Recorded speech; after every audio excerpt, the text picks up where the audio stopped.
Honourable Minister for Industry and Trade and Tourism, the Excellencies who are here, the Indian High Commissioner, the Australian High Commissioner, and all the other parents, students, supporters, and of course all the wonderful students who are here this evening. I'd like to thank you for participating in tonight's event.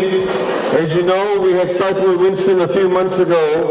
There are some schools like QBS, etc., that could not participate in this year's competition because of the devastation. I'd like us to also remember the schools who have been affected by Cyclone Winston. And this is the one way that we can show our support. We can also show the rest of Fiji, that Fiji is still moving along, that all of you are attending school, you are participating in it, but we must always remember those people who have been affected by Cyclone Winston. Only today, the Honourable Prime Minister launched digital television in Fiji. So those of you who live in the Nassau-Lamy corridor from Monday next week, from Tuesday onwards, you'll start getting digital television. It's a very exciting time in our country's history. You are the young people of our country. You are the future leaders.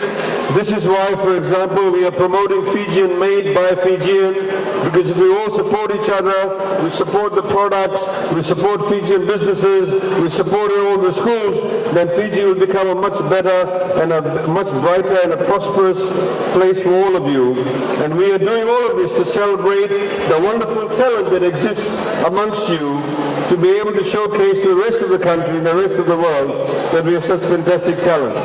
So with those few words, I'd like to thank you all for being here this evening, and we look forward to seeing all the wonderful participants in tonight's event. Vinaka, thank you. Have a good night.